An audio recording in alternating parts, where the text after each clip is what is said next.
Viaja y no le digas a nadie. Vive una verdadera historia de amor y no le digas a nadie. Vive feliz y no le digas a nadie. La gente arruina las cosas hermosas.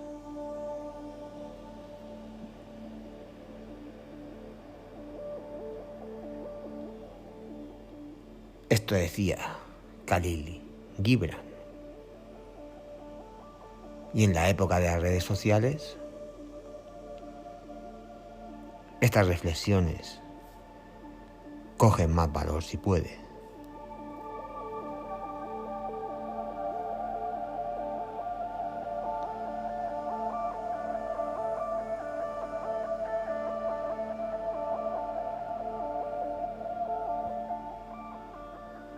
Comenzamos.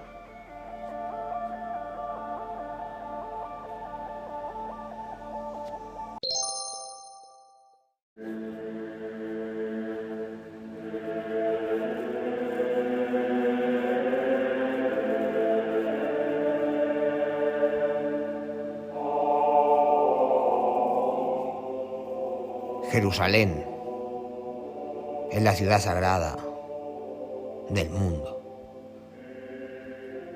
Las tradiciones religiosas de cristianos, judíos y musulmanes sitúan sobre su suelo algunos de los hechos más importantes para los creyentes.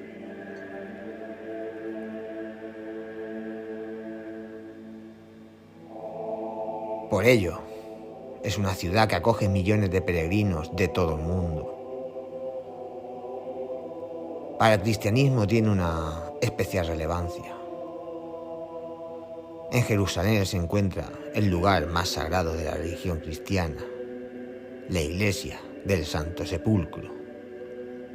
Se construyó en el lugar donde Cristo fue crucificado y enterrado, en una tumba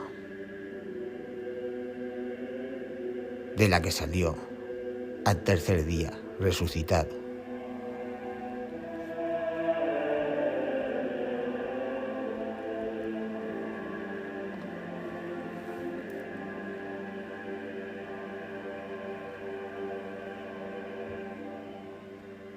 Las cosas importantes, aquellos elementos que gozan de mucho protagonismo, suelen tener su propio espacio en los que ser admirados por todos. Sin embargo, no hay mejor manifestación para entender la historia de un lugar que su distribución urbana. El Santo Sepulcro de Jerusalén está asfixiado entre edificios y su estructura en un conglomerado de piezas adosadas. Un caos fruto de las construcciones y reconstrucciones constantes del lugar durante casi 2000 años de historia. Se podría contar perfectamente una historia del cristianismo siguiendo únicamente las transformaciones del Santo Sepulcro, pues cada periodo ha tenido su impacto en el edificio de algún modo. Hoy en día sigue siendo el reflejo fiel del cristianismo en el mundo, dividido entre católicos ortodoxos, armenios, coptos, sirios y etíopes. Todos quieren su lugar en el edificio más sagrado de su religión, aunque no siempre respeten el lugar de los otros. ¿Cómo hemos llegado hasta hoy? ¿Y cuál es la historia del Santo Sepulcro?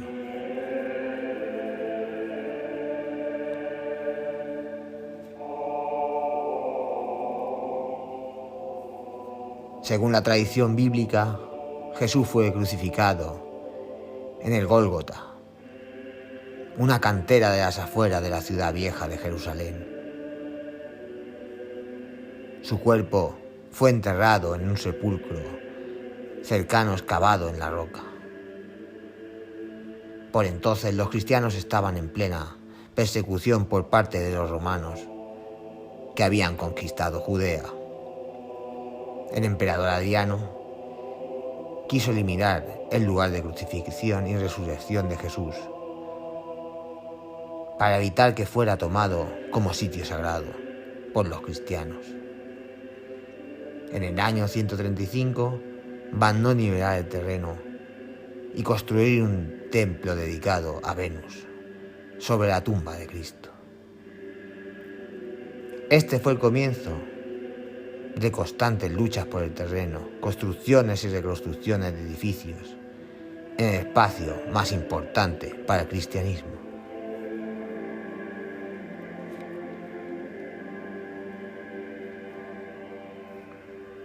El cristianismo fue legalizado en el siglo IV por el emperador Constantino. El obispo de Jerusalén no tardó en pedir al emperador que recuperara la tumba de Jesús.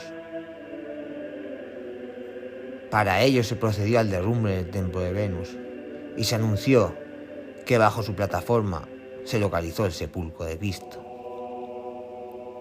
Fue entonces cuando se mandó a construir una iglesia en el lugar, la cual quedó terminada en el año 335. El complejo erguido contaba con una basílica romana. El tipo de edificio que los cristianos tomaron como modelo para sus iglesias. Aunque no eran muy grandes, testimonios antiguos hablan de una decoración riquísima en un edificio que albergaba el lugar donde supuestamente se encontró la Veracruz. A continuación se abría el jardín sagrado, un patio porticado donde se encontraban los restos de la roca del Calvario, protegida por una especie de baldaquino. Por último, el elemento más importante que formaba la llamada rotonda de la Anastasis, resurrección en griego, su estructura circular, también responde a la tradición romana, pues así se construían los mausoleos romanos.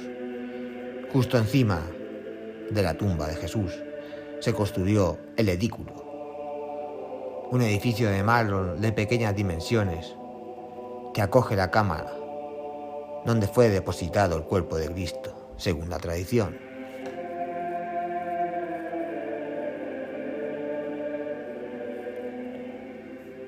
Esta estructura original ha permanecido así, en gran medida, a lo largo de los años. Ahora bien, ha sufrido siglos de cambios por destrucciones y reconstrucciones. Los persas ocuparon Jerusalén en el año 614 y le prendieron fuego a la iglesia. El Imperio bizantino recuperó el control del territorio y reconstruyó el templo hacia el año 630. Apenas una década después, los musulmanes conquistaron Tierra Santa. Pero durante esta etapa permitieron cierta libertad religiosa a los cristianos y dejaron el templo abierto al culto. De hecho, hay quien remonta hasta esta fecha una tradición que se mantiene hasta la actualidad. Las llaves del Santo Sepulcro están en posesión de dos familias musulmanas desde hace siglos: los Jodoué y los Nuseibé, quienes generación tras generación se encargaron de abrir las puertas del templo a los cristianos cada día. Otros estudios arrastran esta concesión hasta el siglo XII, con Saladino. En cualquier caso, son muchísimos años con los mismos porteros en el recinto.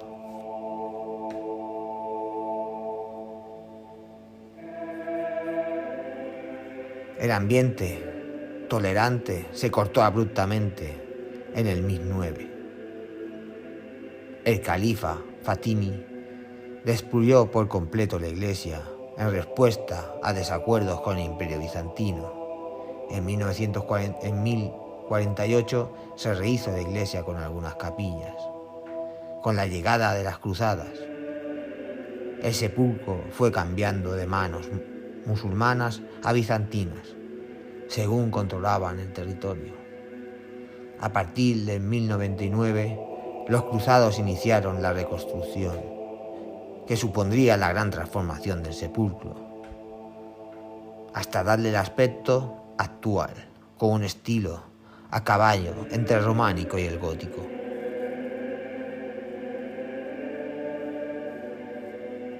No hay que olvidar las diversas revueltas e incendios, terremotos que se suman a la lista de adversidades. Por ello se han seguido dando campañas de restauración. Una de las más importantes tuvo lugar en 2016, cuando repararon el deteriorado edículo y las grietas que amenazaban la propia roca de la tumba de Cristo.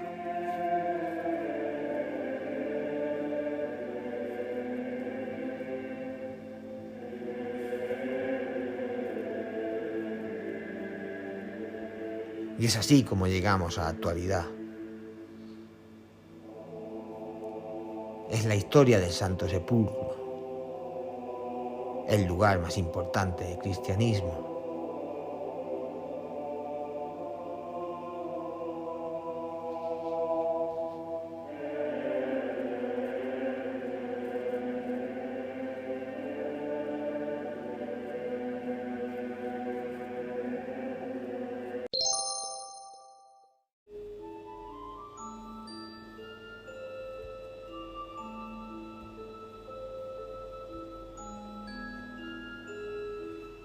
Hoy vamos a contar una fábula budista, las cuales siempre nos dan una moraleja. Comenzamos.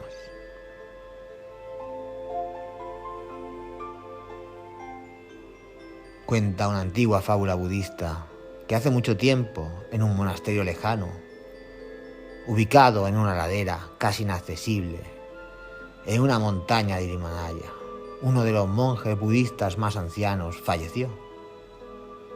Tenía un puesto importante, ya que era el guardián, y algún otro monje debía quedarse con su puesto. Pero no era fácil. Debía ser un monje que reuniera las características adecuadas. Así que el gran maestro reunió a todos sus discípulos para comprobar quién podía ejercer tan honroso puesto. En una amplia sala, todos los discípulos se sentaron frente al gran maestro. Él colocó una pequeña mesita en medio de la sala y encima de ella un hermoso jarrón de porcelana. En el jarrón colocó una preciosa flor amarilla. Y entonces dijo: «He aquí el problema. Asumiré el honroso puesto del monje guardián quien lo resuelva».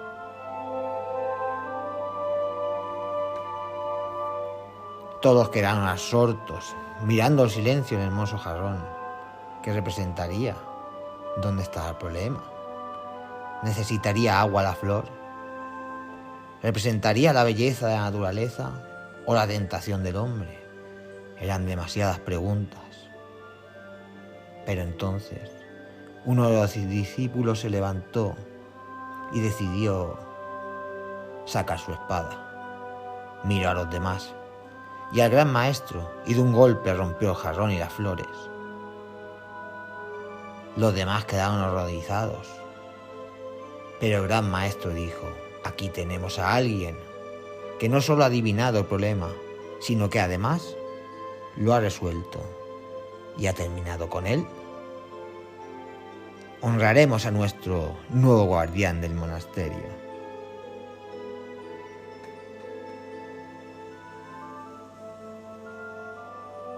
Moraleja: no importa cómo sea el problema, lo importante es acabar con él. Muchas veces el problema es que no sabemos ver el problema. La mayoría de los discípulos no era capaz de ver que el jarrón en sí era el problema. Intentaban adivinar qué podría significar. Era tan hermoso. ¿Cómo podría ser en sí un problema? El único monje capaz de no dejarse llevar por los miles de pensamientos que surgían el único que fue capaz de simplificarlo todo, vio que el jarrón en sí era el problema y que como tal había que acabar con él. Muchas veces las apariencias no nos dejan ver el problema. Ni las apariencias, ni los pensamientos complejos. Demasiados senderos hacen más difícil dar con el camino correcto. Ante un problema debemos simplificar y desprendernos de todas las apariencias para comprobar cuál es el problema exacto. Y sólo así podremos librarnos de él.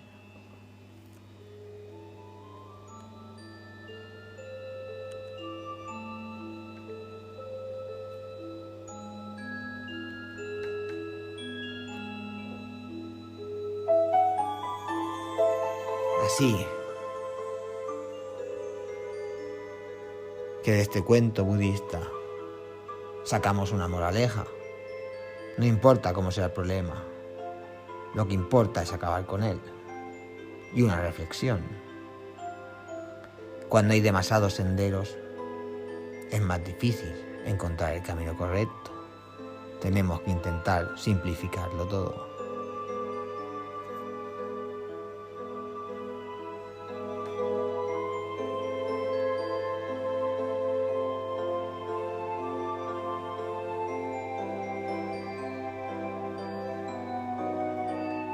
Así ponemos fin al cuento budista.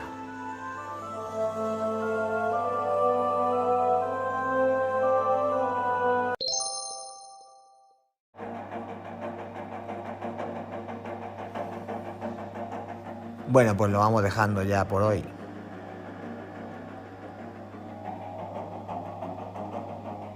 Recordando nuestra vía de contacto, uligeek@gmail.com. Y que nos podéis encontrar en todas las plataformas de podcast. Ya sabéis, iVoox, Spotify, etcétera, etcétera, etcétera. Y recordar siempre, en la vida pasan cosas buenas y cosas malas, aunque la gente en las redes sociales solo pone las buenas. Hasta el próximo episodio.